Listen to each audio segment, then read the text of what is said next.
So DMZ Season 4 has just been revealed and I'm honestly blown away. The update is massive. Honestly, it took me completely by surprise the changes they've announced, and I'm so excited. So let's dive into what exactly is changing. First off, we obviously have the new Vondel map, the new Warzone and DMZ map set in Amsterdam.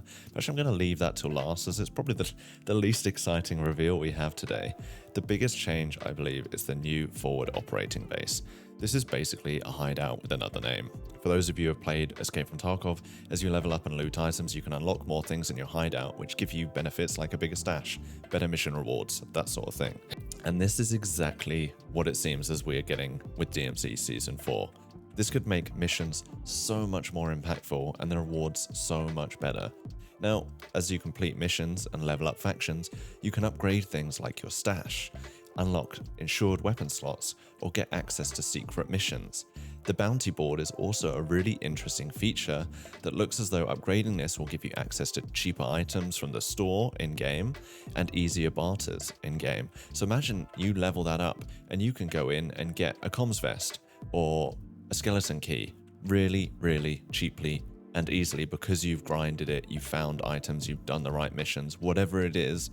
That's going to be huge, and it's going to make the grind so much more worth it. It's going to make the missions so much more worth it. We also get urgent missions. This sounds akin to something like daily or weekly missions you would get in Escape from Tarkov. Sorry, I keep comparing to Escape from Tarkov, but it's the easiest one to compare to. So let's say you're trying to get past a tier with a certain faction, but are struggling. There are a few missions that are really grindy, you keep getting killed, it's just annoying, or you're like, you need to find a key and you can't find that key anywhere. Ugh. We've all been there. You can instead focus on leveling up your communication station, giving you access to urgent missions, which, and this is just from what I'm taking from the blog, will allow you to progress that faction in a different way so you can get higher up the tiers, get those better rewards, and keep progressing. You're not just going to get stuck behind some annoying missions that you just can't get done. We also can't forget to talk about the wallet. This has kind of gone under the radar, I feel like, but you'll now be able to take cash out of a match and either store it in your base or take it in with you next time. And this has to be the beginnings of an out-of-game economy in DMZ.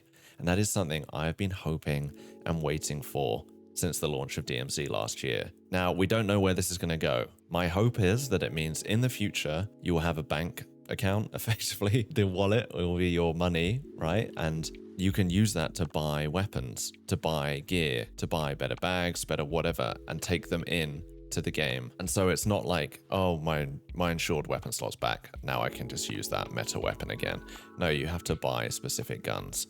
I don't know, we have to see. This is my hope for the future, but I wouldn't be surprised if in a future update now we begin to see out-of-game economy being introduced, out-of-game shops, whether that's faction by faction, however they'll roll it out. Maybe we will get the removal of insured weapons in the future. This is something I'd love to hear from you guys in the comments, what your thoughts about that are. We don't know at the moment. Anyways, so back to Vondel. Like I said, probably the least important bit of this update. We knew about this, and it looks like a similar sized map to Ashika Island, but much more developed, and it sounds like this could be a lot of CQB fighting, especially from the images that we've seen, which I'll show up on screen now, and that will make it really interesting. They've listed the size as 6 squads of 3, or obviously, as we know, 3 squads of 6 is more likely what will happen. On a side note, they haven't said anything yet about 6-man squads that I've seen, but that would be the icing on the cake for this update, and it would vastly improve the quality of life in DMZ, and everyone knows it, and surely they know it too. As far as the map goes, we know also there'll be dynamic weather in the form of fog. Dynamic weather is something that's been teased since the start of DMZ. We all kind of thought it'd be rain or something like that, but fog is really interesting. They already introduced fog on Ashika Island, as that's going to change over the course of the match. And so you could go from really good visibility to basically 0 visibility, and that's going to make for some really interesting gameplay situations. Particularly as a solo player, I fully expect thermals to be the meta for this, the meta on this map. We also know there's going to be a new boss with new weapons case rewards. I hope they're good. Ever since the first season, the weapons case rewards have just been like meh or non-existent, so it sounds as though the new boss will be in a vehicle, which also makes it very interesting. Hopefully they're like cruising around at Vondel.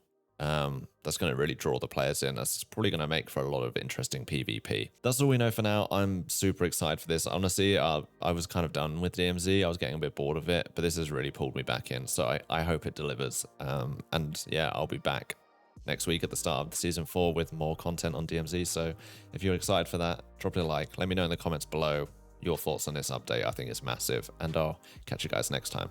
Bye.